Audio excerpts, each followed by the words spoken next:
Welcome, everybody. It's episode 209. We're here in spirit, at least. So that's pretty good. In body, I don't know. Maybe. Max is here. What's up? Roar's here. We'll see everybody as they come in. Whew.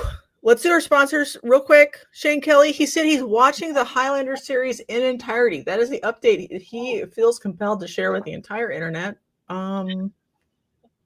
Excellent is what I say to that. Should be very fun, very nostalgic. I've been watching a lot of aughts movies, and the post-Iraq War echoes and media are so funny in hindsight now, and I actually love it. I recommend it. 10 out of 10. I'm like, God, your guys' problems were so cool. It was so fun back then. I was on Reptiles Unplugged last night. I don't know if I was in best form, but I was in rare form. So if you want, okay, I'll check it out. More of I'm that. in rare form right now. There was some chuckles. A chuckle or two was had. Bravo Zulu ball pythons. Their wait list is ready to go for Dominican red mountain boas. If you want some, you have to go to the website bravozulupythons.com and sign up. Hopefully she manages she enjoys the process of running a wait list. It is a burden. But if you want to try, check it out. They're very cool and red. And she won't be shipping them until they're eaten good. Justin, I 100% have factual information that he's alive. But otherwise, I'm not really sure what he's doing. But if you're interested in messaging him, check him out. Stoneage Pythons on Instagram. Andrew, Powerhouse Pythons, he's totally back. He's very back. He'll be at the Spokane show this Saturday, and he'll have all kinds of fun stuff, including Gopher Coco, Stimsons, maybe, and rodents and ball pythons. And he will be listing breeders for sale soon. Gray family snakes. They'll be at Nashville ARPE. Lori will be on Fat Man Nation on Sunday night, and I think that's about it in terms of updates or something. But if you are looking for something specific, check out grayfamilysnakes.com. And Chris at BNS, he'll be at Tinley in a couple weeks. 20 bull snake flavors. That's a lot. That's a lot of flavors of bull snakes. So that's, if you're in, maybe you're in.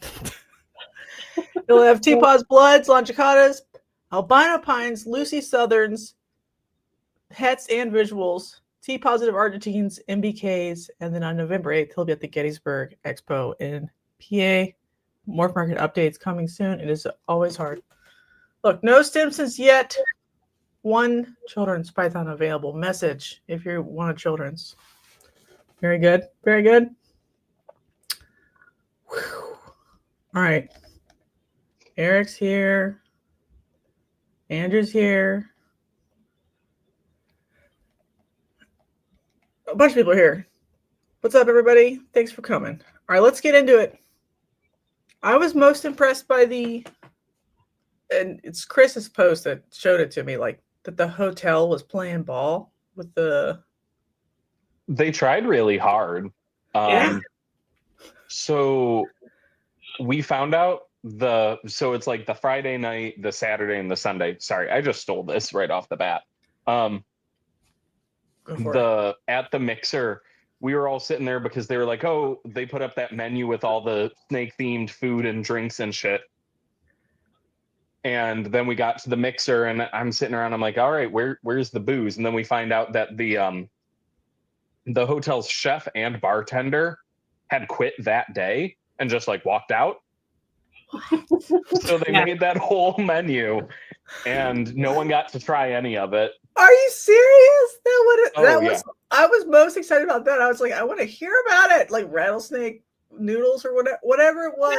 I don't even. It could taste like regular spaghetti, but it'd be way better if it was.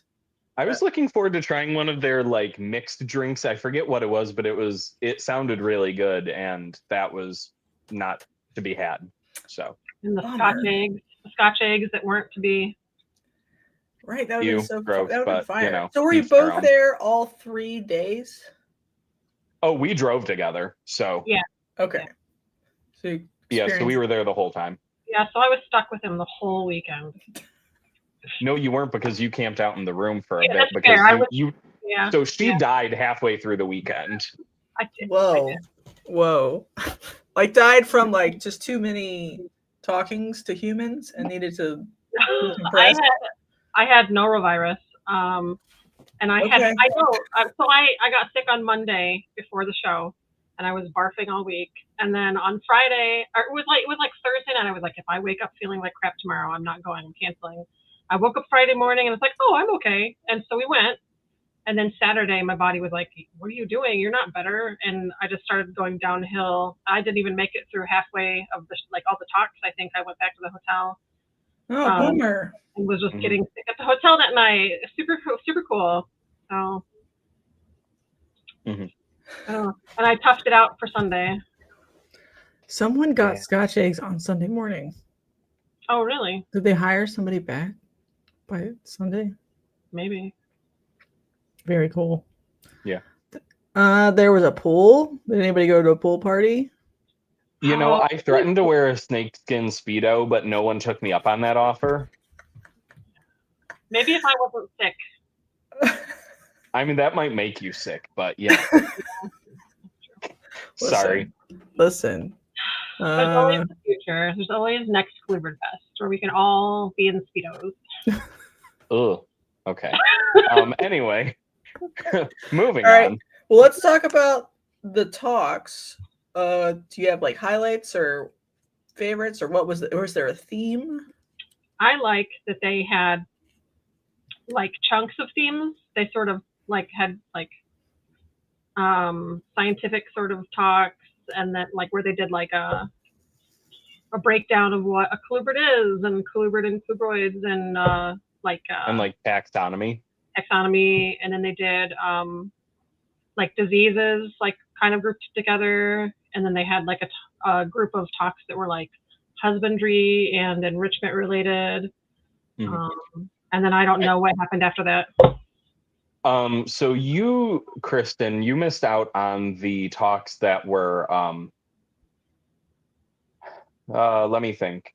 What was the afternoon? That was like establishing a project and like starting up a new project, assessing like market and like what is kind of like worth breeding for, and you know, stuff like that. God, hold on. I've got the schedule of the talks. Give me 1 second.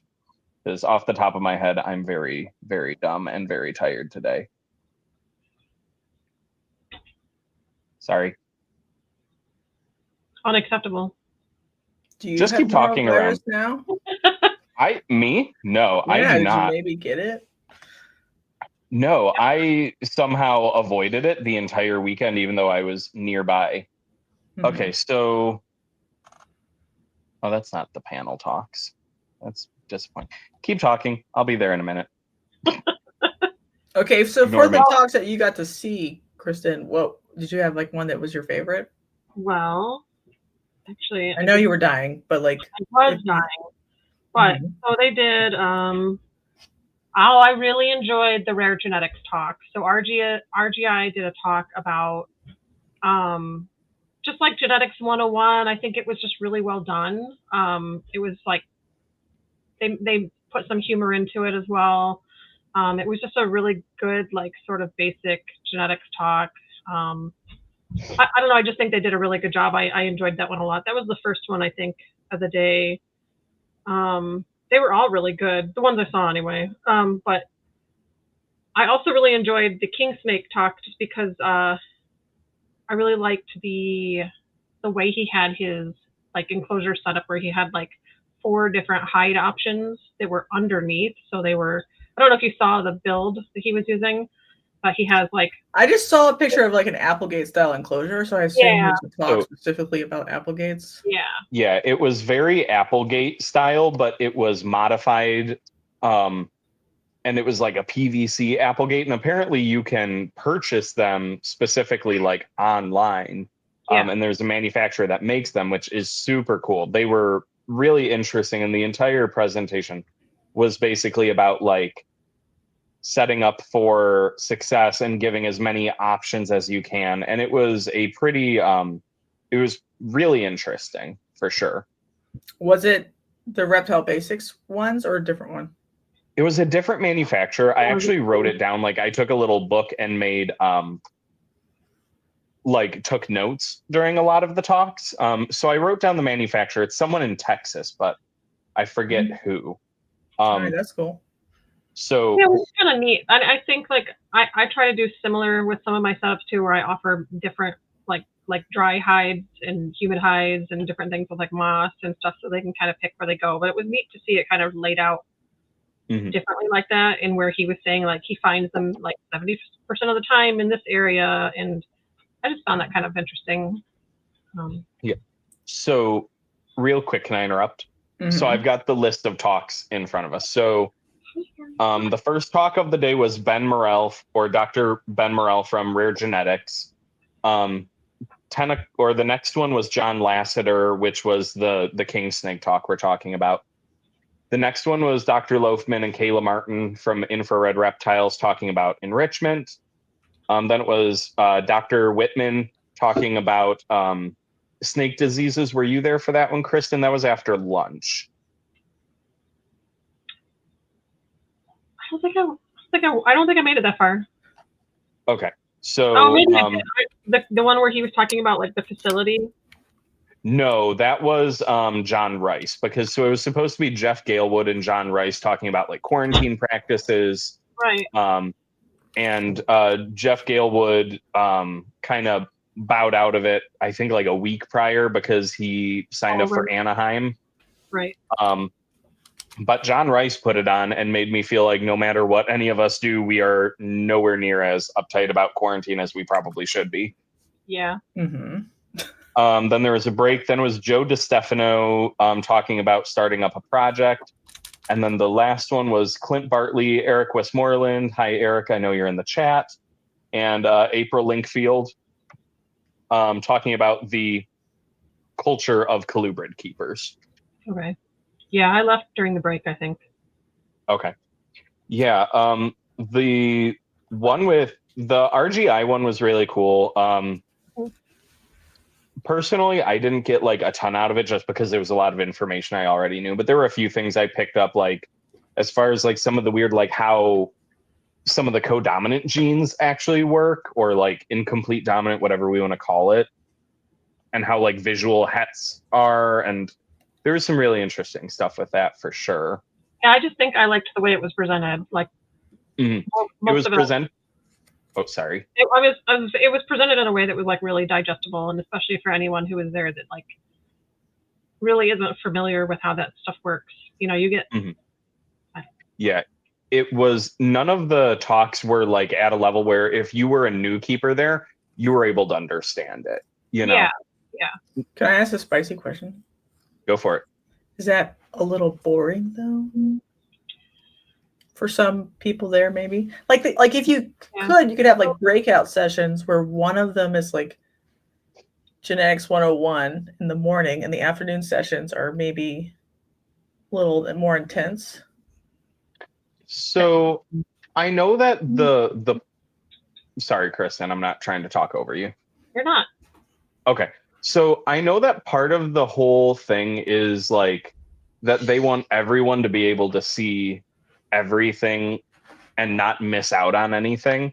So even though like, so some of the content from like various talks was stuff that I'm like, okay, I already knew this, like, you know, and to people who have like been around for a while, some of it I think would get a little repetitive at times, but it's always good to have a refresher, because even if it's something you already knew, it just puts it back at the front of your brain, at least for me, you know.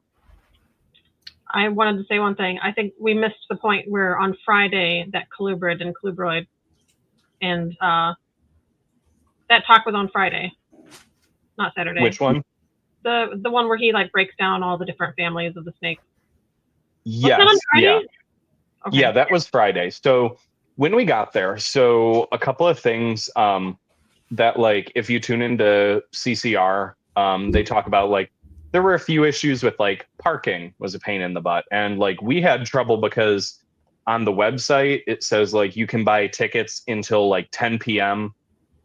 the first night, like on the Friday, They actually cut it off at 6, and we literally walked in the door at 6:02, and they were refusing to sell us tickets.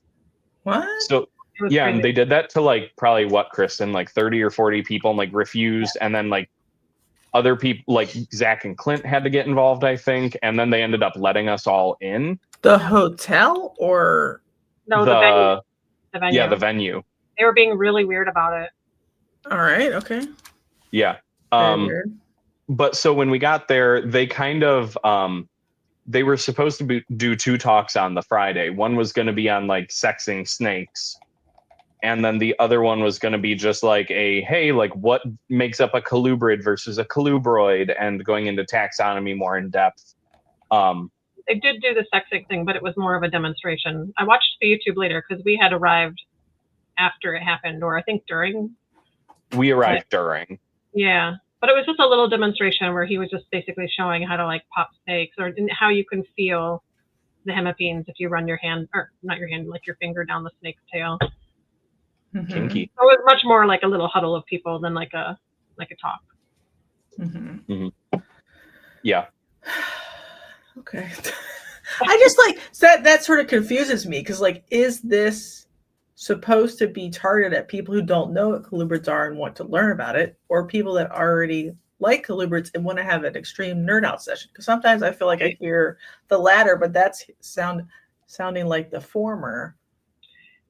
I think like there's a lot of like evolution going on with it too still, obviously, since it's only the second year, and sort of deciding like what tone they want to set, I think is sort of a big thing. And I totally get how like if you go one extreme or the other, you're going to lose some people. Yep. So I don't envy them that position to have to be like, what's too much, what's going to lose people. I would love to see some like more intense talks too. I think that would be great.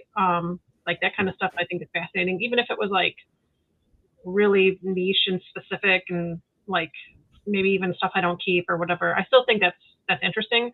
And like these talks absolutely like had value and had great content, and like the ones that I sat through, I enjoyed them.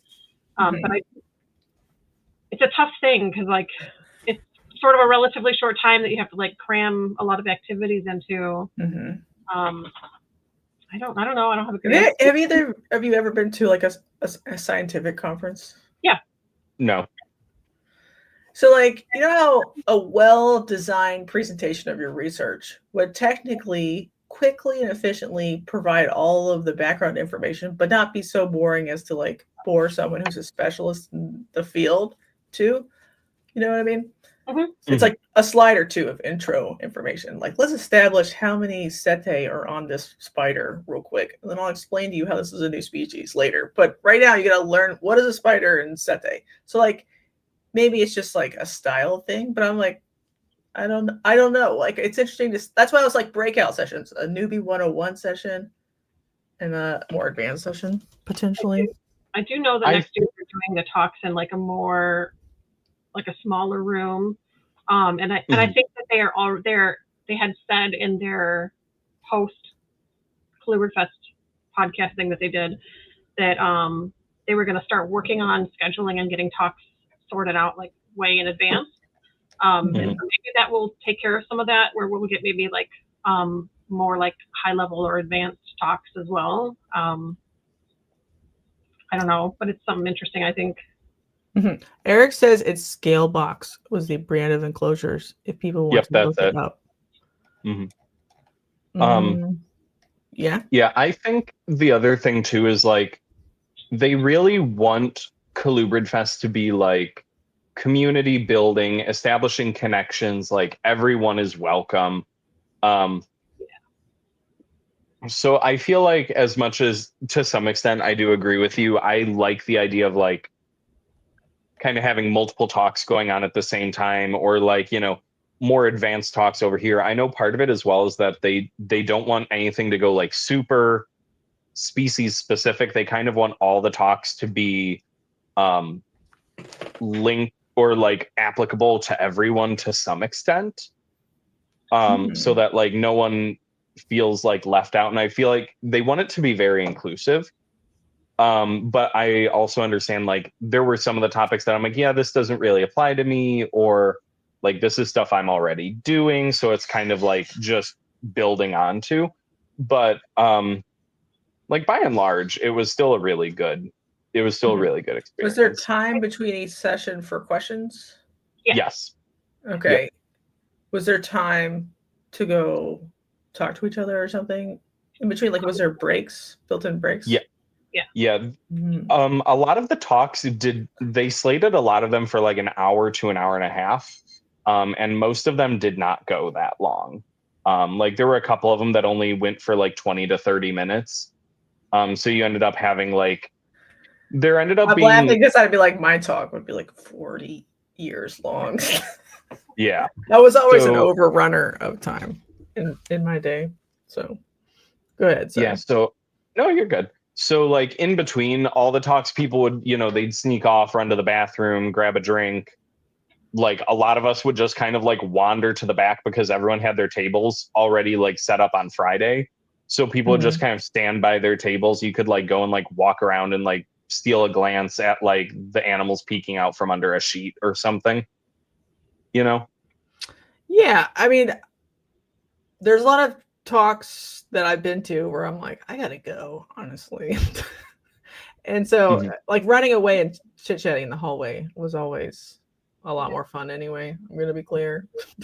I think what would be nice too is if they had something that was like, while some of the talks are going on, there's other things you could go be involved in as well. Perhaps you aren't as interested in this talk about, husbandry or whatever, that maybe you can bop over here and do a workshop with somebody, or I don't know. I think that stuff will evolve over the years though too. Like, that might be a natural progression. Yeah, I feel like at some point working in some like workshops or even like splitting it up and doing like some talks and then having workshops that like everyone can be there for, would be really cool. Even if it's just something like how to put together a functional, naturalistic setup in an hour without breaking the bank. You know what I mean? Like, What was that? Like, I know Dr. Whitman was about disease. Was there like specific takeaways or points that you want to talk about? Because obviously I'm interested in that. I mean, I like interesting. Oh, sorry, we're gonna talk over each other all night. I find it interesting to talk about like how gross anoles really are and how much like they're really being carriers of pathogens right now that like some of it we don't even really fully understand. And it's basically made me like, if someone tells me a snake has eaten an anole, like I have one snake in my collection that I have fed an anole to, it makes me not want to touch any snake that has been fed an anole at any point in its life. Is this like viral or parasite or like parasites that cannot be killed even by freezing and like live in your snake for life? Or is he talking about crypto? No. Is it like a worm or a fluke or something? It was a worm that lives in their lungs, though. It's not a fluke. Yeah. Was it like a pentastome or similar like the native ones, like a deuterostome? I can't remember. Okay, that's all right. I was 6. But the one that was really terrifying is there is a what did he call it? I've got it written down, but there is a new virus that I think, if I'm recalling, I have more info on it written down. I didn't think to bring the book up here with me. There is basically. I don't know why I didn't prepare. Hold on. Can I like bop for 10 seconds and I'll grab the book because I have it written down? Yes. Okay. Max says it was pentastomes. So the African imported version, which there's a podcast on this channel about pentastomes specifically. If everybody wants to go back, it's really old because it's from a long time ago. The snake polio, everybody's saying.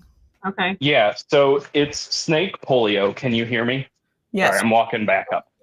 So the technical term was novel picornavirus. Yes. It was discovered in 2023. It's basically a viral encephalitis. Right. That causes like it's like What is the twitching. virus like family? Like what is it related to? Basically polio. So it is okay. It's basically snake well, polio encephalitis because sometimes is caused by bacteria, but yeah, but this is a viral encephalitis.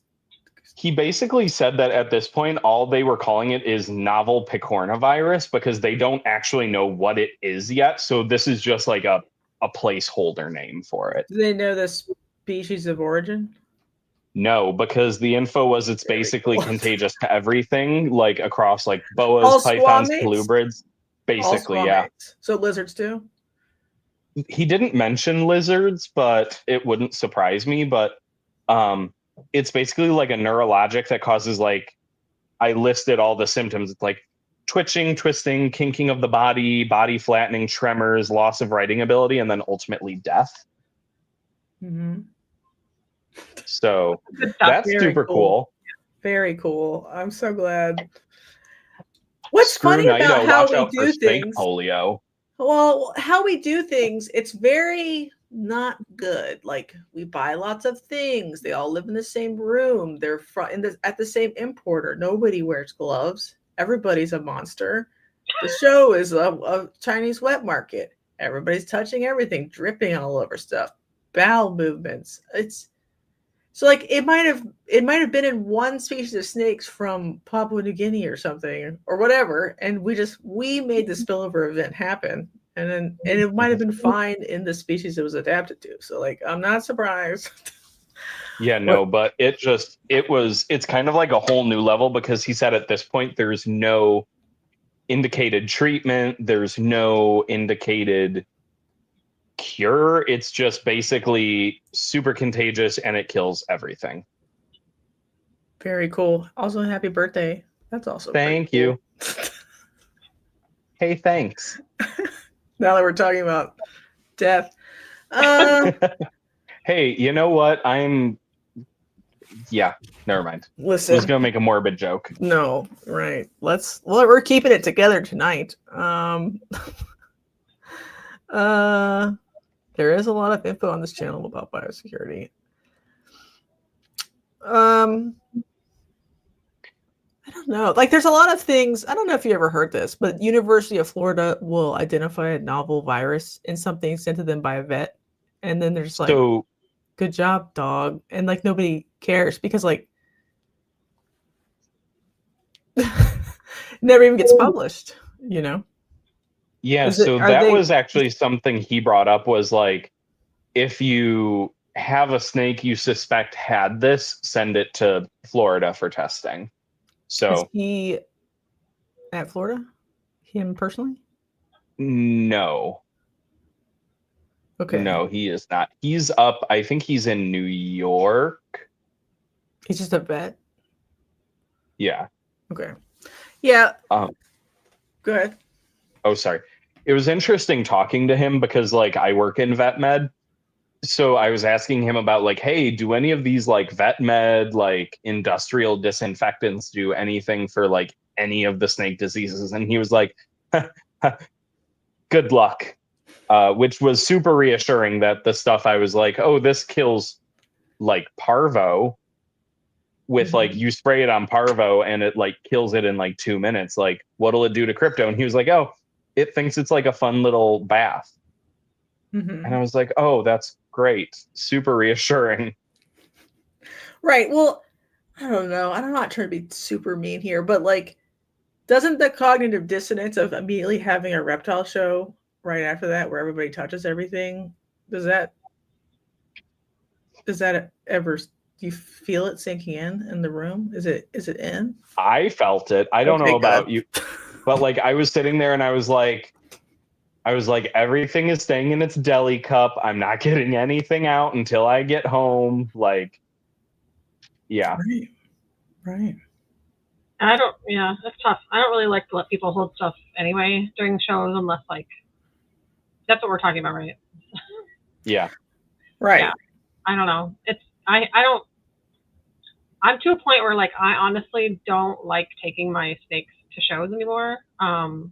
Just because of all the diseases that are so rampant and like Michigan's been kind of not great lately. Like there's diseases going through Michigan that are like out of control. Like Nido is ripping through Michigan, and there's like crazy mite issues in Michigan. And like I'm to the point where like I pull my table away so our tablecloths can't touch, and like I spray it down with Pam before the show, and I don't really like to let people handle things unless they're like, yeah, I'm really interested in buying this animal, and then you're sanitizing your hands and your arms, and you're rolling up your sleeves so you don't have any transference of mites. If you know what I mean, like I don't like it. It's just makes me very paranoid. Would Colubridfest be better if there were no sales, but people had like a display to explain their species? Maybe there was a card, a single animal or two in a viv on a table, and they're like, I can ship it to you later, but there was no handling or like transactioning. Would that make it better or worse? Or is it fun to look at all the species? It is fun to look at all the species. And like personally, my personal opinion, I don't want to take my breeding animals to a show and risk their health, because those are my most valuable animals. Like I've had people tell me like, well, bring your adult Candoya so they can see what they look like as adults. Yeah. They don't have babies at the show. I was like, really? My like $10,000 animal? You want me to bring it to a show? I'm not doing that. I don't know. Yeah, I think that so like a big thing that kind of I think went a little to the wayside, and I think was a source of frustration for, you know, like Zach and Clint, was they really didn't want animals out on tables until Sunday. Yeah. But people had their animals out in displays and had animals out beforehand. And like on Saturday, they actually like made an announcement, like, please put sheets over your animals. We don't want your animals out right now. So I know that's part of why they're talking about like next year doing something. I think they said like a day or two early for the VIP people to like. Well, they said on Friday. Friday there would be a period of 2 hours, I think, where you could do like VIP shopping, sort of. Yeah, which. Do you think people were shopping or just like looking around? I was shopping. I was definitely Okay. shopping. I mean, I was looking just to see like, ooh, what is there to pick up? But. Yeah, but honestly, I think for me at least, like the number one, by and large, the quality of animals at the show was phenomenal. And there were people that came out from like California and out west and brought shit that like we don't see out in this end of the country that much. And a lot of the prices on animals were like really, really good and cheap. Like I got like F1 pure locality king snakes for like $50. So like, yeah. So, I mean, I think that a big draw of it is being able to see those people that are putting out those really high quality animals that are like really excellent representations of their species, their locality. And it wasn't just like going to your local show. Like I do think that that's a big draw, is like you do get to see the weird species and the weird localities and the stuff you don't normally see. Yeah, I would say like a significant portion of the stuff that was there, we like never see that in Michigan. So it was really neat to get to even just be like, oh, that's what that actually looks like in person. That's cool, you know, because sometimes that stuff doesn't translate over the internet or. That's 100% true. Yeah. So like that's why it's just hard. Like maybe if the tables were all separated 6 feet, stop the spread, and you just had a single table with your display and your banner, and you were just like, nobody gets to touch anything until you buy it, and then that's your decision. It would be cool too if it was like I don't want to say like a hard rule, but like if they had more like overall they could encourage like maybe this is less of a like let everybody handle these animals kind of show. I don't know, because that takes away from some of it too. But see, I feel like I did not see many animals out being handled. I feel like I only saw like 2 or 3. Like, I mean, at like vendor tables. Like I saw plenty of people like manhandling the snakes they bought like in the aisleways. Like I saw someone with like a corn snake like noodling around on their shoulders at one point, and I was like, that doesn't sound good.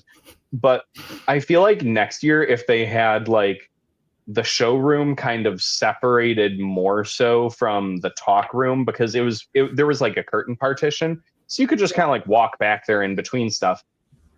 And I feel like if there was a little bit more separation, people would focus more on the talks than like the animals that are 50 feet behind them taunting them the whole weekend. Mhm. But I mean, again, my complaints are very, very minimal. I had a great time. So Great Yeah. time.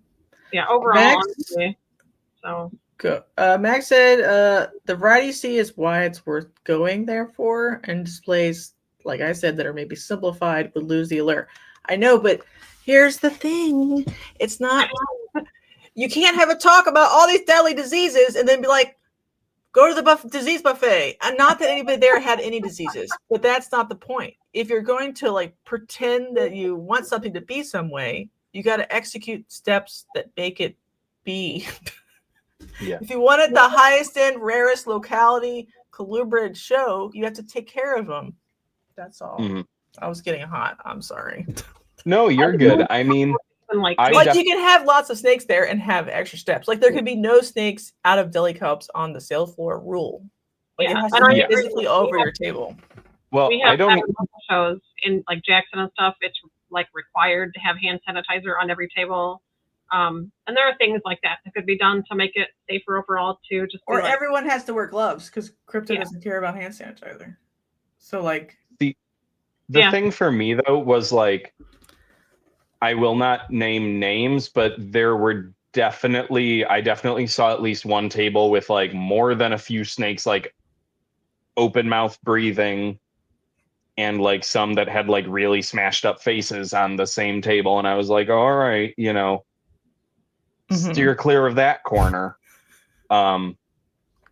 There's some other stuff too. I've only like I don't even know. I'm sure it was still like pretty good, but like there was another show recently. I won't say which one it was, but they had complaints about an animal in a condition that was not good. It was brought to the vendor's attention. They were quasi kicked out, but then they like talked it through, and they're like, "I promised only to bring ones that look kind of alive," and they're Mhm. back in for the next one. And I'm like, if someone could bring for sale an animal in that condition and think that this passes muster for even a second, Mhm. they're just throwing the extra ones in the trash can before they get there. They're not ever worth coming back. Yeah, In my I think, opinion. yeah, I mean, like by and large, I would say I only saw 2 tables there that had animals with any sort of visible, obvious issue with them. Most of the animals were very impeccable, were very well kept. Deli cups were clean, enclosures were clean, things were well lit, well organized, by and large across the entire thing. But like when I walk by a table and I see like a baby gopher snake or like a bull snake, I forget, it was some kind of Pitchophis in a deli, a standard baby deli cup, and its face just has like raw lesions from face rubbing. That's like not what I want to see. Correct. But this was also the same table that had like open mouth breathing colubrids on it. And right. I don't even know if this is like CCR's responsibility. I think this is on the show promoter side to walk the show in advance and just kick people out, right? Like they're busy doing a talk or something, I know that some people already made comments to Zach and Clint about the same tables I am thinking of, and they are aware that there were a couple questionable things out there. Mhm.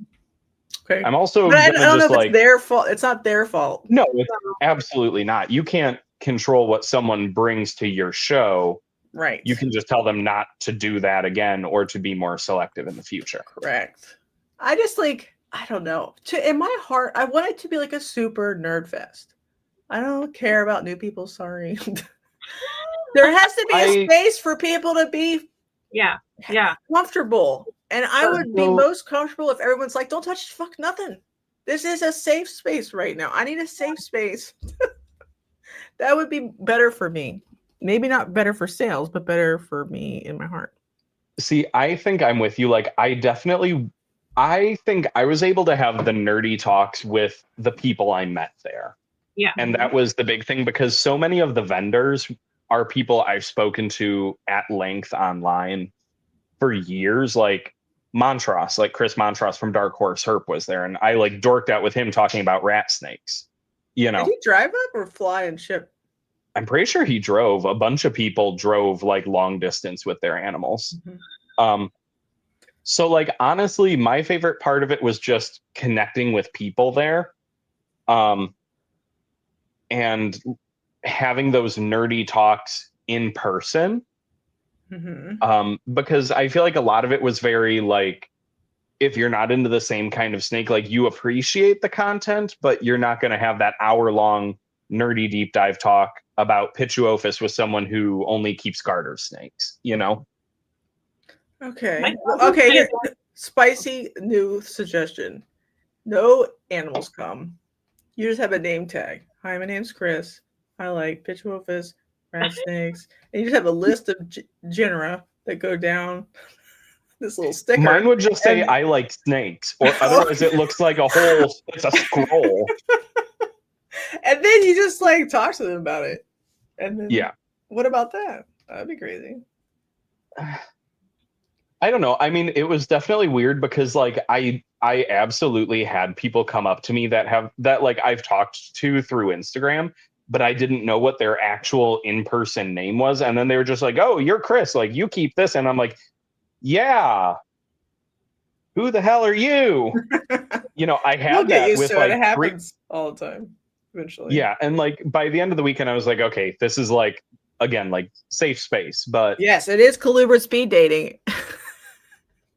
You'd be like, oh, Argonian and Sovas touched each other. Let's go. And then you just talk about it. It'd be funny. Yeah, there were more people than last year, is what I understand. Also responding in the chat, Jason, I know you said sorry that was me, but I actually wasn't referring to you because I actually knew you. Like I had you on Facebook. I knew what your face looked like. I had no idea what Chris Montross looked like. And I've been buying animals from him for like 5 years now. And he just like ran up to me, tapped me on the shoulder and was like, hey dude. And I was like, hey. Oh no. Like I've never seen his face. He has no face pictures anywhere.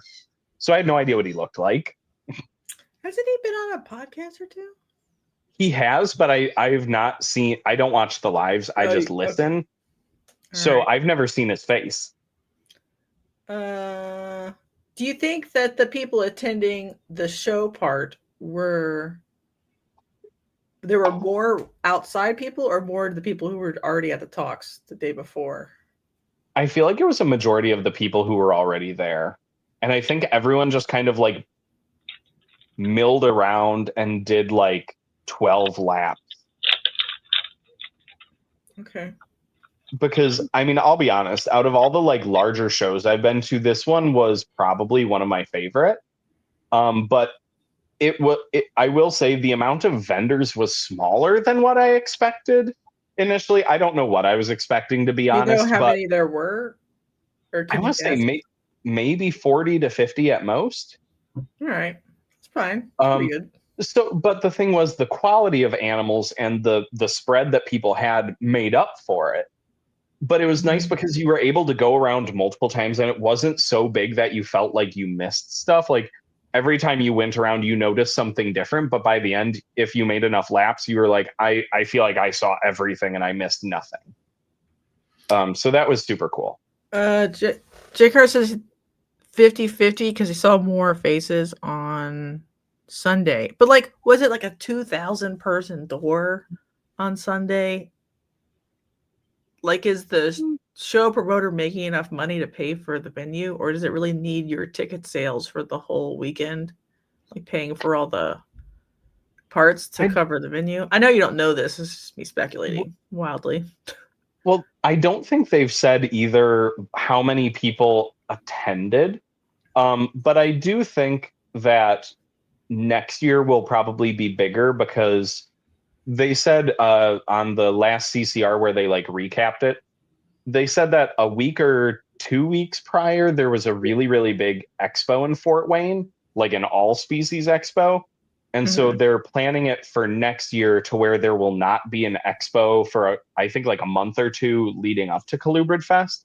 And then they are going to be advertising more locally at like pet stores and stuff to try and get like more local people that might have interest to show up.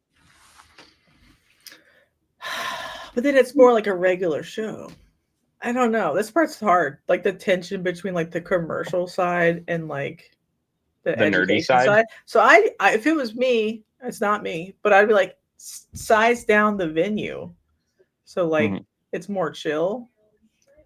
And then have your talks. Mm-hmm.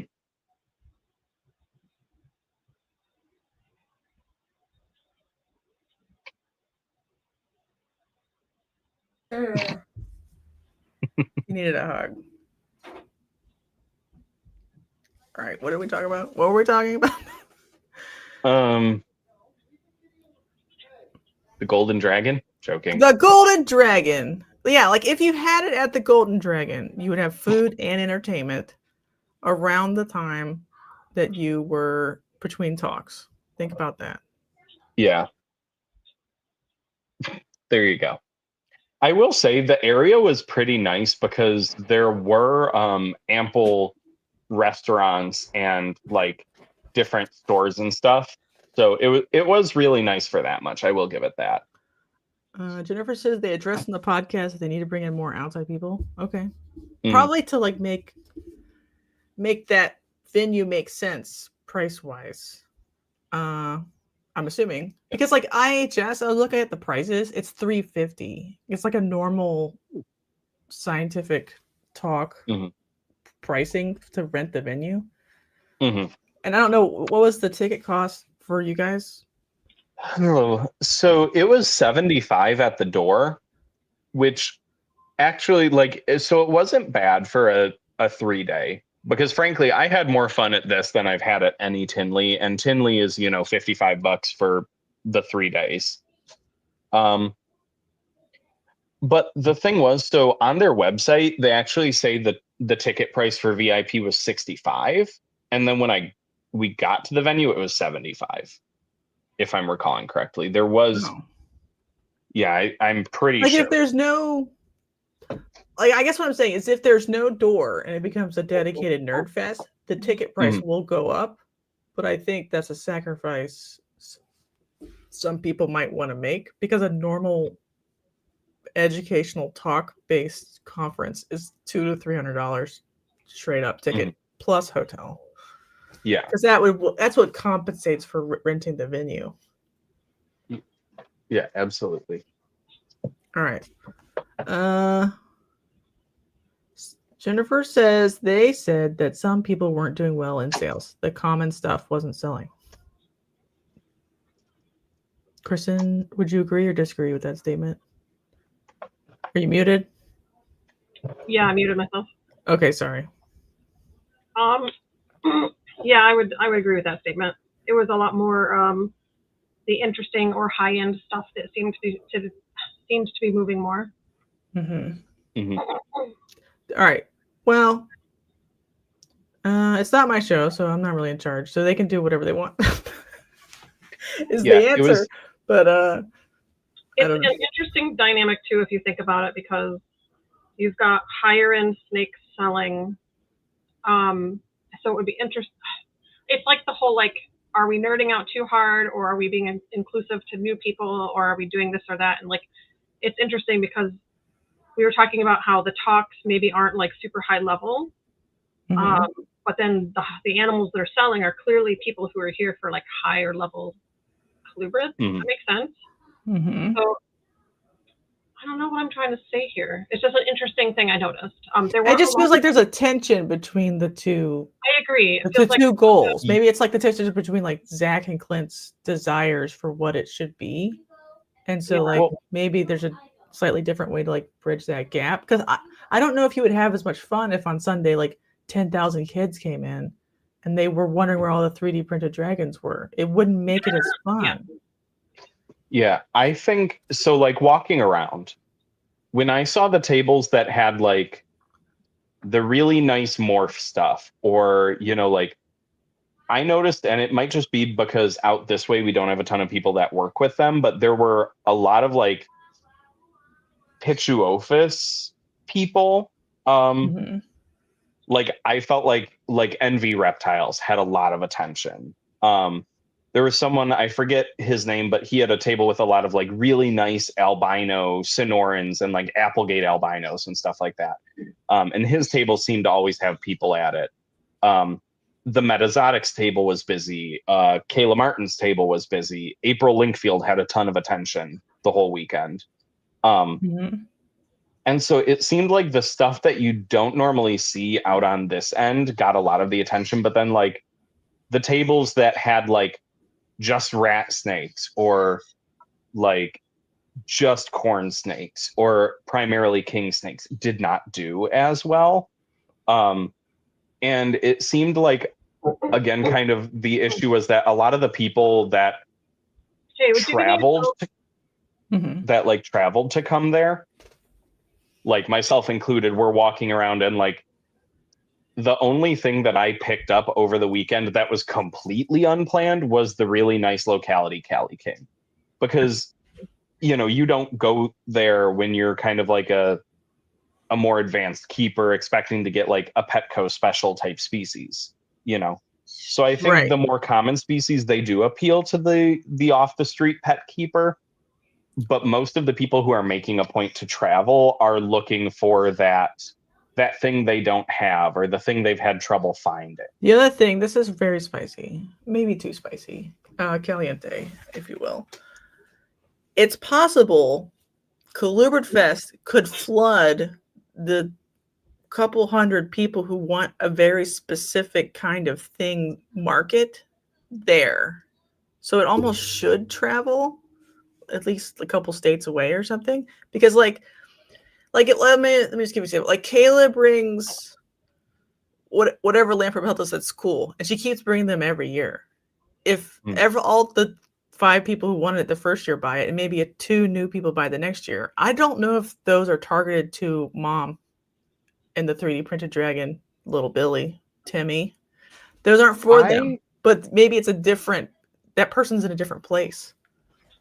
I don't know. I feel like if it continues growing the way that they would like it to, I don't think that will be as big of a problem. Just because, again, like the quality of animals there was very good. And I knew what I was going there personally to look for. And there were things that I was like, oh, if there's like a really nice one and it's not breaking the bank, I might bring that home. And then I was finding even nicer ones than I expected at a cheaper price than I envisioned. So the people I saw that like picked up stuff were like, I didn't plan on this, but I've never seen this species looking this nice. So I think there was a lot of like people getting stuff they legitimately wanted, but it was unexpected because they didn't expect the quality of that animal. All right. What do you think? If that makes sense. Christen? You muted again? Yeah. What was the question? Like if that stays in that location year after year after year, the rare expensive stuff that maybe would normally sell good online but seems to sell good there in person may become saturated because it's the same people from like maybe an 8-hour radius that will visit as guests, and maybe most people from a 4-hour radius or something. It's an interesting thought. But then you do see like the Tinleys and everything doing well year after year after year as well. And those don't travel. Right, but the rest of the NRBC network is not Tinley. No, I understand that, but I'm saying, you know what I mean? Like, I can't sell a climax there or whatever, you know. A lot of people fly in. Yeah, it's a good question. I don't know. I guess we'll have to see how it goes. I think it's like people are going to learn too after this year and after like experiencing the first couple of years that like people are sort of there for specialized or higher end. And like there was a lot of talk that I heard about people being more intentional about holding back animals that would be considered more interesting at the show. Like in my experience with what I had done last year, basically the animals that I should have held on to bring to the show, I sold months ago, you know, before the show, because it was like, do I keep them and raise them up and then maybe not sell them at the show? And so then I didn't have a lot of like those types of animals that I produced on my table, if that makes sense. So it's like, Mhm. I don't know. It makes sense. Like if it's something, literally, especially if it lays 4 eggs, and you can sell it out instantly. And I did. The That's the thing. So yeah. Yeah, the things I saw selling really quickly were things like, Christen, your the Aurora house snakes you brought. And there were a couple tables that had like the green bush rats on them. Those went super quickly. Yeah. I'm trying to think. I know I saw a couple of the Crebo thing was really popular. A lot of people bought Crebos and stuff over the weekend. Yep, Drymarkin were selling like hotcakes. So I mean, I think that's a big part of it too, is just the stuff that you don't see. It's more specialized, that's the stuff that was really selling. What about like morphs of colubrids? Like, were people really wanting morph house snakes or teen egg MBKs or I would say like off my table, like the house snakes I talked to a lot of people about, that was one of the things I talked about the most, don't you think? It's like was like the various house snake morphs and stuff. And every time I looked around the room, Bushfeld and April were both very busy talking to people about their house snakes and stuff. So, and that may be just because they're very popular right now in general, and people are getting into them, and it's nice to see like them in person. So who knows if that will be sustainable. What about morph hognose and morph whatever corn snakes, cowkins? I don't even look at the hognose tables because I just don't. I don't know. I did not see a ton of movement with hognose. Yeah. Interesting. I feel like a lot of the king snakes, like I did not see a ton of morph king snakes. There were a lot of like, oh, I can see your dog behind you, Christen. I know, it's so cute. Mabel is a very good girl. Maybe. Anyway, sorry. She pees when she sees me, and Christen doesn't get that excited. Oh, in like a good way or a bad way? She gets excited. Okay, well, that's a good pee then. So. But anyway, so but like I didn't. For a second. I saw. Yeah, it got real weird. Yeah, I did not see a ton of like morph kings. I feel like there was a lot of Alterna presence and a lot of like Leonis and Mex and stuff like that. Then there was a lot of like locality Cali King stuff. But then the few tables that did have like morph Cali Kings, I did not see them selling a lot. But it was also like, a 7-8 inch baby for, $150. So right. Max says pets did good, but corns and hoggies were not doing good. I just have the feeling that Colubridfest would be better to niche down as like the specialist weirdo thing. If people want to bring corns or something, that's cool. But like you probably shouldn't bring mass market appeal animals, and they shouldn't maybe want them to bring them. They can bring a couple for fun or something, but like you don't need to make the door bigger, just make the tickets cost more so it can cover stuff. What do you think about that? I almost feel like for corns, hi Gremlin, sorry. Oh man, we got the double pet feature. But I feel like with corns, people would have done better bringing like localities or like higher end morphs. I saw a lot of interest in like some of the palmetto and the scaleless animals there. But like the tables that were selling like an Anery Tessera or like a caramel stripe were not selling. Like you can say that out loud if you want, Chris. No, it's fine. What are you talking about? Okay. Did you sell those Miami Dades? Oh, I didn't think those sold. I have had them on my mind since Colubridfest. I said almost all, so I don't remember which ones I came home with, but they all sold eventually. But nice. But within like the first like half an hour, I had sold most of the locality corns that was on my table. So yeah, I just feel like if it's already because there are many shows in this world that already don't cater to a hardcore colubrid nerd, Right. why not just do that? No, I think that's a great point. I think that it's an interesting thing because you have to have enough people to make it feel worth it to go. Mhm. If that makes sense. Like Mhm. you have to have enough vendors for people to go. Like, well, if there's only 20 vendors, why would I come to this show? But then if you have 50 vendors and they're not as specialized, I don't know. It's like they have to. I don't know. I don't know how you. Yeah, I mean, you're right. You're on it. It's like he would have to balance the tension, and also like technically, to me, this show deserves to be like heavily, no offense, but like juried.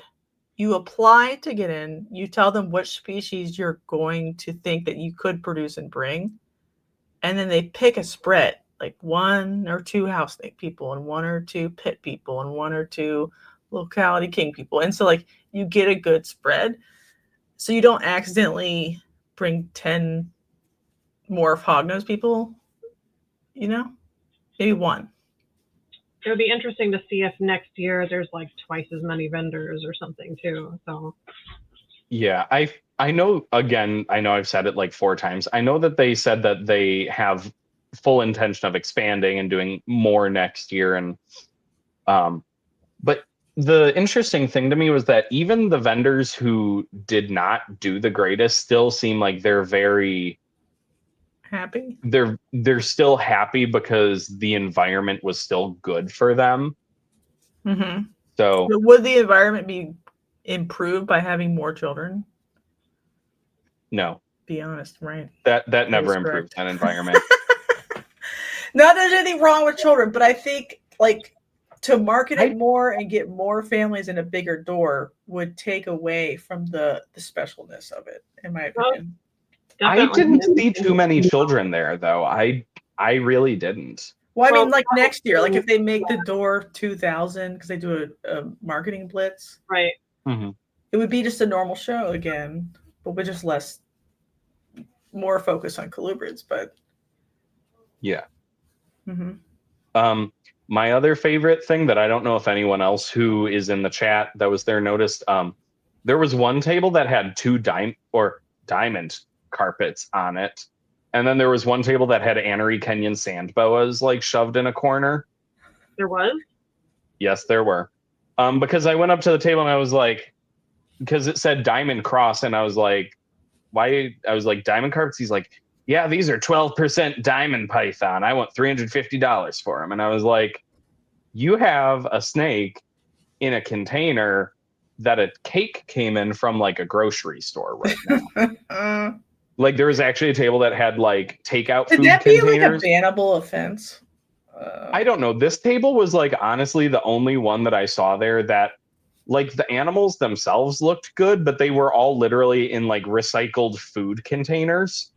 Mm-hmm. With like the name of what they were like written in like masking tape on top, and like the dude had diamond carpets on his table, and then there was one guy where he had them tucked back in like a stack in the back corner, so I don't know if they like accidentally were brought and he wasn't like pushing them or anything, but they were just there in like a way back corner of his table. So yeah, or maybe there's somebody who's picking it up. Like who cares about that really? Yeah, like they already. I would keep stuff like that under the table if I was bringing something right. to pick up though. Mm-hmm. So, because I was told very explicitly, like, don't you dare bring anything. Not joking, but I was told, like, it's only colubrids and colubrids. Like, don't bring sand boas. Yeah. I don't know. That's interesting. It is interesting. Well, I mean, people will figure it out eventually. I hope. What was the award ceremony like? Was it cool? Did you feel special or? Christen was dying, so she was not there. She died through her whole award? What? Yeah, she didn't get to go. Man, that's a bummer. Yep. I'm so sorry. Maybe next year you'll have to get another award, I guess. I don't want to try that hard again. Yeah, it was definitely a bummer. Was there anything you wanted to buy but you couldn't because you like maybe it was too much, or you couldn't pull the trigger, or you knew you weren't ready enclosure wise or whatever, but you think it's cool and you want to shout it out. Yeah, there were some snakes on Bushveld's table that I wish I had. I kind of wish I had just pulled the trigger on them while I was there, but I was very trying to be absolutely taking nothing new home with me. And I did it. I didn't take anything new home, but I wish they had brought them. Bushveld had I was talking to him because I stopped to see if he had file snakes, and he was like, "Oh, you looking for anything?" And I was like, "Files." He was like, I've got a Capensis," and they had like a captive bred Capensis available that was not crazy expensive for a Capensis, and had they brought it, and had I had that much money, I would have brought it home. But the only thing I really wanted that I did not bring home were the oh god, what are they? Pacillinotus, the neotropical bird eaters. There were quite a few of those there, and I really liked the look of them. They are very cool. They look like little lichen patches as babies. yeah. That's my favorite. They remind me of like certain kind of vipers, neotropical vipers that do that. That will look like lichen. Yeah, but the one thing that I think is honestly worth bringing up to everyone is like, I think one of the big takeaways that honestly I enjoyed some of the most of anything, and I know Christen was not here for this, RIP, fallen soldier, was the auction where they talk about what all the money is going towards with the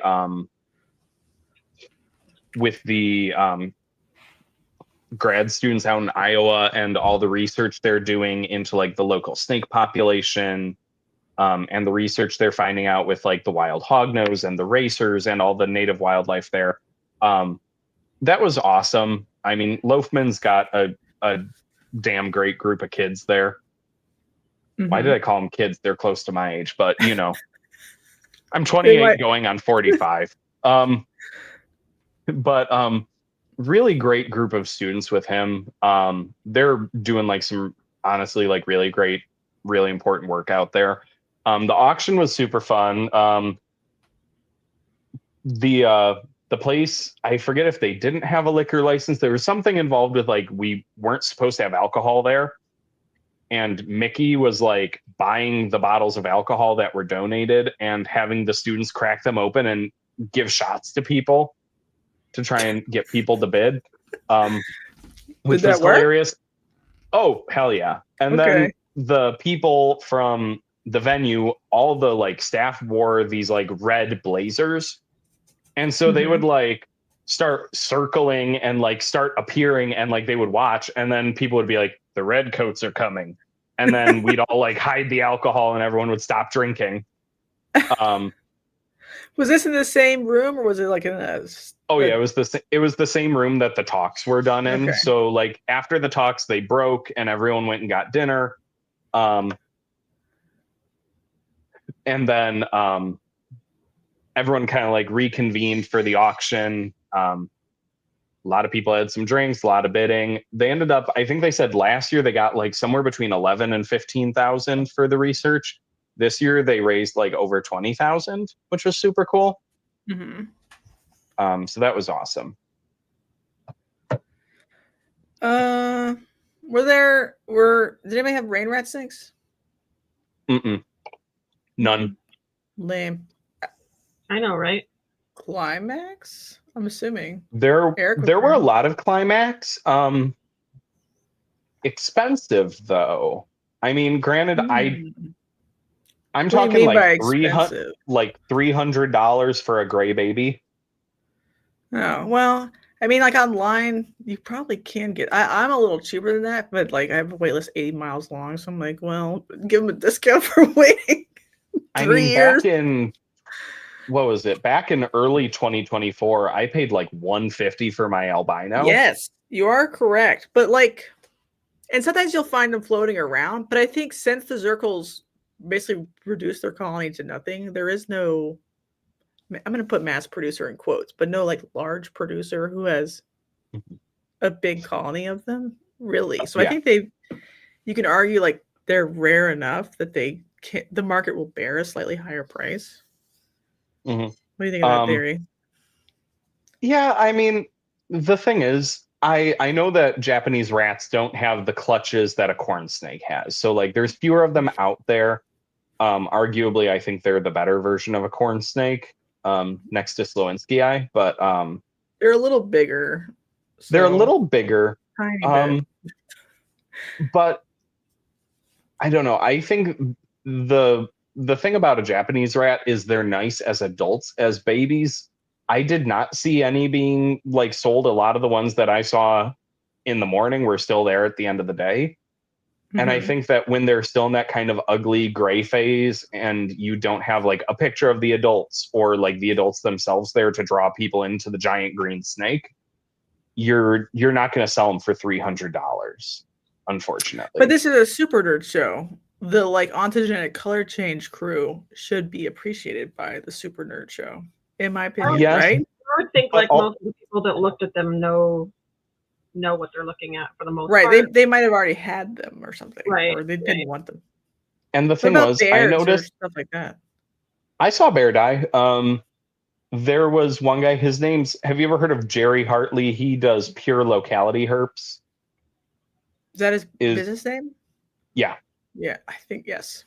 He's out west. He's got a lot of like locality kings and Pituophis. He had some locality bear dye that looked really nice. And then, God, what was it? Someone else had bear dye. Kyle says almost all climax sold by the end. I saw a lot of them still. Like I know Jason Nelson had some on his table, and I feel like I saw a lot of them towards the end of the day still. There were Rain Rats eggs in 2024. I just like in that group, Rain's the best probably. But that's like a one I slow roll, because to me they're like a little too expensive, just impulse buy. You Ganyasoma. Yeah. Anything else you think was like missing? Like a whole category of thing that somehow there was no representation at all, that if somebody has, they should try? So, I mean, I wish on one hand, I wish they had been there, but on the other hand, no. Because I know a lot of them are wild caughts, but there wasn't really any presence of like Samophid snakes, like no, like beaked snakes. I think Kayla Martin might have had her Egyptian false cobras, but I didn't see them. And there was surprisingly only Madagascar blonde hognose, and only Kayla Martin had like 2 or 3 of them. There were no like, I did not see any giant hognose, which I feel like probably would have done well if they were like captive bred ones. Trying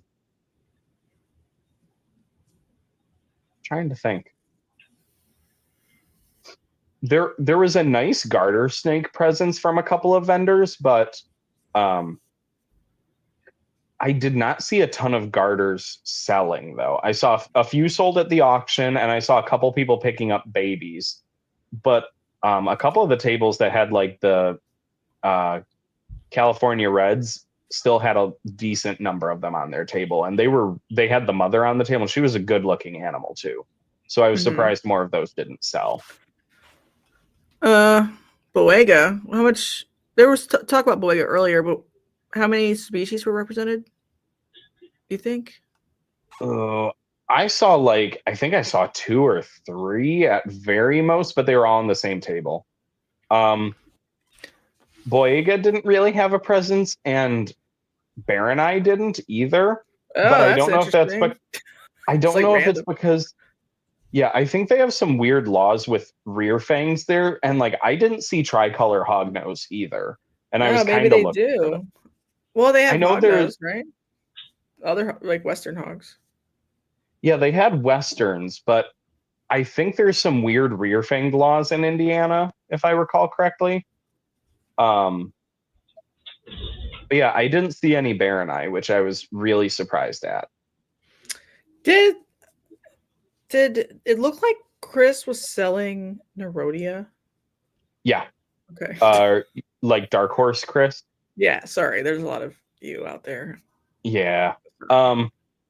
Respect. Honestly, though,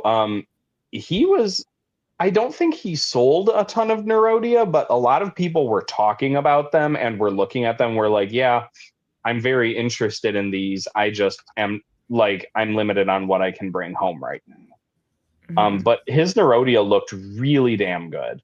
I picked up a Gulf hammock rat from him while I was there. You're into that. You know me and Pantherophis. At this point, the only North American Pantherophis I don't have is a Deckert, but it's basically an Everglades. Sorry. We have Spitfires, Yassers stuff yet? I don't have anything from Yasser. He has two things I want. He's got the Barber County, Kansas Prairie Kings that I want to get a pair of, and then he's got the Emery Intermontana that I really want, but they're like the only one. Basically. Yeah, but they're like $300 a head, and I think he only has one that hatched out this season. So I'm kind of gonna pass on it for that. All the Boyega we keep here are on the allowed list, says Stacy. They have an approved list, and it's posted. Not many things get rejected. All people have to do is ask us, and we get stuff approved. So you can be added to the list. Interesting. So if you have like a Rufus beak snake or something, I'm assuming you can be added.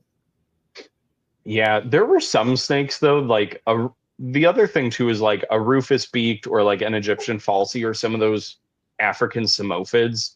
They just need such high temperatures that I feel like having them there, because the expo center was like a little bit on the cooler side. So there was a little bit of me that was I picked up a file snake while I was there, and I was a little bit worried about him having been there the whole weekend because it was a little chilly, but he's doing fine here. So what was the weather like outside? Was it rainy? Oh, okay. I know, overcast. Could you walk? I know parking was an issue last time. Was it better, same, reasonable? Did you have to walk in the rain? So the parking was at the venue, like directly there. So a bunch of us drove with this wonderful human up here in the corner, because she had a vendor pass, and if you had a vendor pass, they didn't charge you $8 to park every time you came and left. So they said that's something they're working on for next year too, is like a parking pass situation, so that people don't have to pay $8 to come in the morning, and then when they leave for lunch, they have to pay again to park again. So yeah, I because last time they were talking about like moving it potentially, so I guess they're not moving it next year also. Is that the rumor? Yeah, I believe it's staying at the same place, which honestly, like, the venue was nice. And I think, again, it's the first year at a new venue, so there's going to be stuff to iron out, unfortunately. Second year at a new venue? Same venue? Different venue? It was a different venue from last year. Oh. Because last year was in Indianapolis. Right, so I was like, remember last year was like a crisis, and where do you go? You got to walk over here, and it was like, so it's totally new. Yeah, it was in Indianapolis year one, and this year for year two, it was in Fort Wayne. So they're not moving it again this coming year, says Max. Thank you, Max. Do you think it was so? Do you, like, financially? I know you don't have to tell me exact numbers, Christen, but do you think it was worth it as a vendor? So that's a good question, because I think you have to weigh what you're there for. For me, it was worth it monetarily for me. I did really well at the show, but I wasn't there for the expo. I was there to have the community kind of experience and to kind of just like see what it's all about and like meet people that I have been talking to for a long time online that like maybe I haven't had the chance to like really sit down with. That was kind of more my motivation for going and doing the talks and stuff. It's interesting because, like, for me personally, I could do without the expo on Sunday. I think that if it was like a 3-day event where it was just talks and workshops and stuff like that where it was like real nerdy, and like maybe even we do like a buffet style dinner where everyone can like socialize and, you know, like all that kind of stuff. That was really the draw for me. So whether or not I had done well on Sunday, I probably would still be committing to come back next year anyway, just because I really enjoyed that piece of it. And I would have had so much more of a good time too if I hadn't spent half of it at the hotel. But I don't know. It's an interesting question. And like for me personally, the animals that I had on my table, there were enough that were like interesting or weird that like I was able to sell enough animals to make that like. I definitely went home with like a heavier purse for sure. But I think, and I heard like a lot of the vendors that said like that they didn't sell well, they were still happy with the weekend because they had such a good time and they met so many interesting people and got to do so much like elbow rubbing and making connections and like, hey, I know you breed this thing, but you don't have it on your table right now. Can we hook up and talk about it later? And but couldn't they do that just they as could, a guest sure. and not vend? Like if they know that what they breed doesn't work there, they could just go for fun. Right. Yeah. Oh yeah, absolutely. If I hadn't sold well this year, I would be not considering doing it, like doing the expo part again next year, if that makes sense. Just like for me, it's a lot on my body to stand there all day and talk to people and stuff because I have, you know, my own personal health issues and stuff. So having that on top of being sick, it was a rough day for me. I was in a lot of pain the next couple of days after that. But I don't know. Yeah. Yeah. I mean, I think the best part of Colubridfest was the friends we made along the way. No, seriously, I know it sounds really stupid, but that was like the best part of it for me. Like I'm kind of at the point where like, you know, because we're within, you know, Christen and I are both within a 3 to 4 hour drive of Tinley, and Colubridfest is even closer for us. It was like 2.25 hours to get there. Yeah. And, you know, just being able to go there and how personable so many people were and just happy to talk to you, like even people that you didn't buy snakes from. Like there was a guy there who had like a silver leaf Slowinski on his table that he was selling. And I like went up to him and was talking to him about it. And he was just so excited that someone knew what a Slowinski was. And we just nerded out. And you know, that, yeah. And you know, that's just the kind of stuff that's really great because, you know, we're all the same kind of dorky, nerdy, good human there. Like it attracts a very similar crowd. And like there was one point after the auction, a bunch of us were back at the hotel sitting in the lobby of the hotel at a table at 1 a.m. And Zach Loafman walks in and is talking to everyone, sits down, and someone's like, "You want a beer?" And he's like, "Yeah, sure." And he grabbed a beer and we were drinking with Loafman at 1 a.m. You know, that was great. That was one of the highlights of my whole weekend. That's good. So, well, that's what I'm saying. I would say if anyone is on the fence about going, even if you're not going to buy something, even if you don't really care about the talks, going just to build that sense of community. I didn't realize going into Colubridfest how like burnt out and tired I was feeling and how much I needed that recharge of being like, these are my people. So. Yeah. It was invigorating having those talks with people, and I had a lot of people come up to me and want to chat about like my projects and like, hey, I heard you say this thing, can we expand on this? And like, you know, sitting down and talking to people. Like on Friday night, I exited the loud, noisy room with the pizza and stuff because it was just too overstimulating for me. I just couldn't do it anymore. I went and sat in the lobby kind of by myself, and people kind of gravitated out there, and we kind of just all like were starting to chat and have a good time anyway. And like that kind of stuff. I love that, you know? And it was really nice meeting the people that like, again, that you've talked to or gotten animals from. Like I've been lucky enough that I've had some people really help me out with a few of my projects and cut me a decent deal on an animal or just give me an animal to, you know, just to be a nice human and perpetuate a species, and getting to like meet those people in person and actually like have a talk with the person you've only known through Facebook. You know, it was that kind of stuff was honestly worth more to me than any animal I found there, anything I brought home, or, you know, that was the whole point. So that's good. Like, would you skip a Tinley and just do a Colubridfest? Take a break? I'm not doing Tinley this year because I'm still going. I want to go to Tinley, but financially after Colubridfest, no, I can't do it this year. But in the coming years, like, I wish the two were not so close together. That's a good point. They're going to be even more close together next year. Yes. So, but it's fine because if I look at it this way, if I go to 2 big shows a year that I really travel to, and I go to one in spring and one in fall, if spring is always Tinley and fall is always Colubridfest, that does it for me, you know? Yeah. Yeah. All right. Jason loved meeting everybody. It sounds like a real love fest. What's up, brother? All right. So you're both going next year? I will be. Excellent. For sure. I still don't know. I don't know. You should come.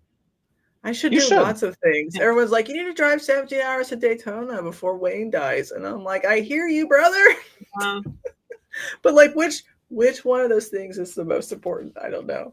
And the IHS meeting, it's like tempting me like a she-devil. Because it's in like New Mexico and it's got planned herping excursions. And the museum it's at has like rattlesnakes and stuff at it. And I'm just like, maybe I want to go to IHS next year. Yeah. Because it might not be that close to me again. Like, it might go back to California or something, or Florida. So 10 hours I can drive that. Where are you at? Oklahoma. Oh. Why do I always think you're in Texas? Because I do too. It's just like dust and depression and crippling poverty or whatever. There's some grass, so that's pretty cool. Right. It's effectively like Great Value brand Texas, so it's fine. It makes perfect sense. Yeah. Oh yeah. I don't front Texas. Yeah, I don't know. We'll see. I'm playing it by ear. I miss every Texas Carpet Fest also because they always fall on a show weekend too. Which is dumb because it's at Reptilandia now, which I want to do that too. So that's like 5 or 6 hours away. But all these things stack up in like the fall every year. Yeah. It's like boom, boom, boom, boom, boom. So I don't know. I'm not committing to anything, but it did sound very fun. I don't know what I'm going to do next year with like, because you'll have Colubridfest and then it's literally like 2 weeks later is Tinley. So I don't know if I'm going to go. Like, I don't know that I will hit both in that situation. Right. It's hard. So maybe, I don't know. It's hard to be like, yeah, I know for sure, but it maybe. Yes, you did meet me in Texas. That's right. I know it's hard. Like, nobody's going to come here and pick up a snake for me. So I will meet you in Texas where there are actual human beings. But I think we did it. I think we did good. Any final thoughts? Colubridfest was fun, and be there, be square. Ooh. That's a gauntlet that's been thrown down. So mic drop. I want more nerd stuff. More nerd stuff. Yeah, more nerd stuff. Yeah, I think. Oh, sorry. I just want to say, like, I'm like a bitch at talks. Like, I'm one of those ones that's like during the question answer session. I'm like, did you consider? I will try to keep that to a minimum. That's all I can think about is like, what will be my reaction to a like untrained person's attempt at communicating something, and I'll have to just like try to bury it really far down. And I will, but I might just have to walk out, is what I'm saying. Yeah. I want to go chat in the hallway because like I don't need to. I've learned about like some things too many times, and then I'm over it. I'm too old.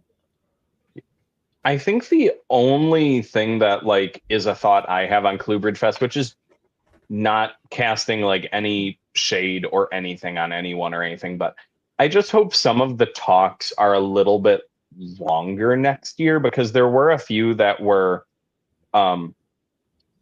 like way shorter than I think anyone realized, and I was not the only person who was like, oh, that was the talk. It was like 5 slides. Like 15-20 minutes done at most, because everything was blocked for an hour, so then you were sitting there for like 40 minutes waiting for the next one to start, or it rolled right into the next one. And then like some of them did run over to make up for it, which was really nice. But some of them I was like, I would like to hear more on this, or like I would like a little bit more meat on the bone. But that's just a me thing, because I like long form content.